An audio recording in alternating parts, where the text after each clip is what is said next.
Hello everybody, this is George Ponder for WPCentral.com.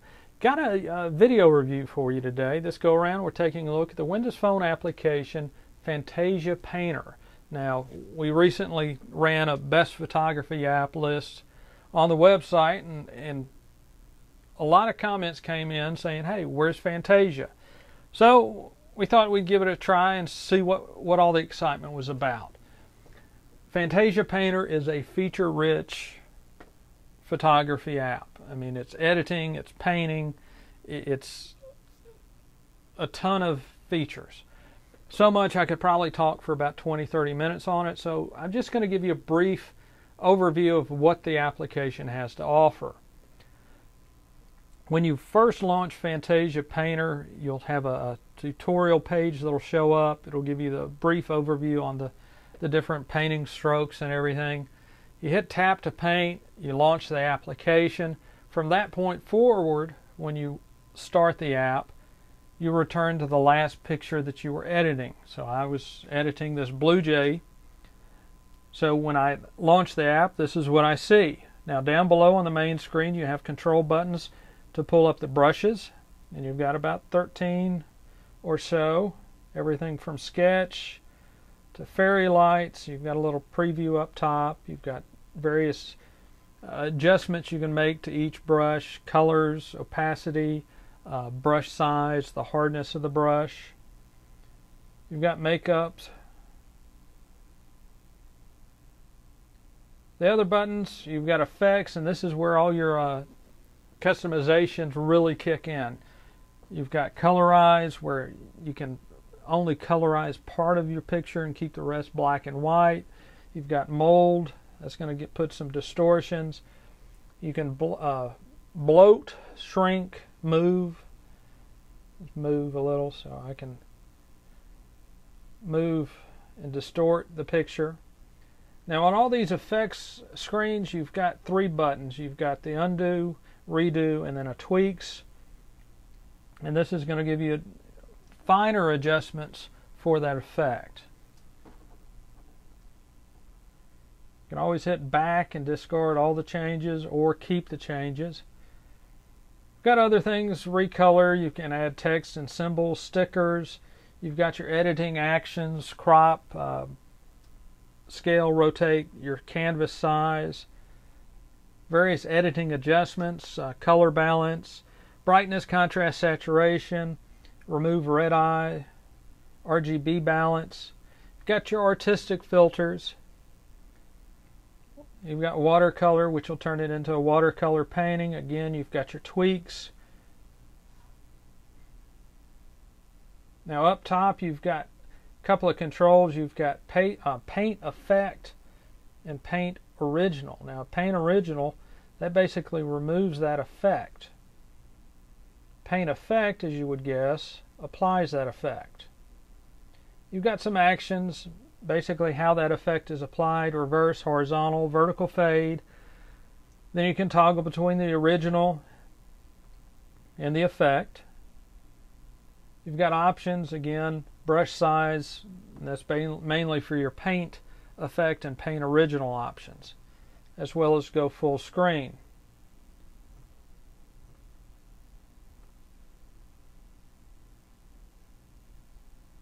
And then you've got some distort filters, and then if you see any effects that are missing, the developer's open to suggestions. So if you see an effect or a filter that you'd like to see added to Fantasia Painter, just shoot the developer a feedback email from the settings. Other buttons down along the bottom, you've got undo, redo in case you screw up and you need to back up or reapply an effect that you figured you liked. The other button is open and save, and that pulls up a lot of options. You can open or take a photo, open a photo from your Pictures hub, or take a picture to edit.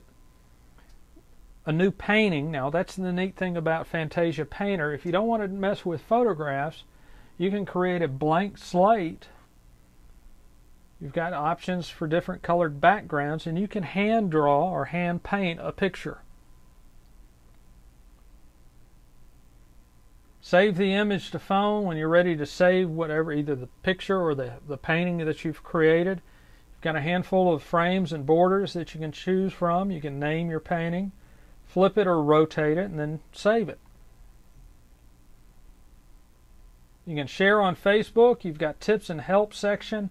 So if you need a refresher course from that opening tutorial page, you can access all that. You've got a couple of settings. You've got a picture-in-picture frame that you can turn on. So what it does, let's go ahead and show it to you. It's easier to show you than try to describe it sometimes. But when you start editing, you've got that little picture up here. That'll help you get a little bit more. It'll help you with these more precision touches.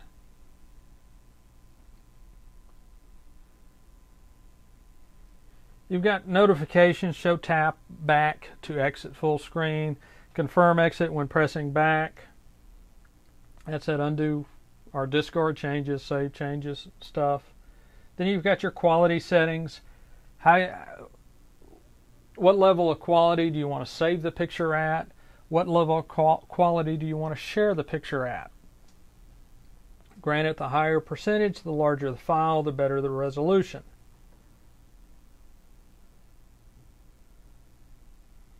Now, real quickly, when you open a picture to use,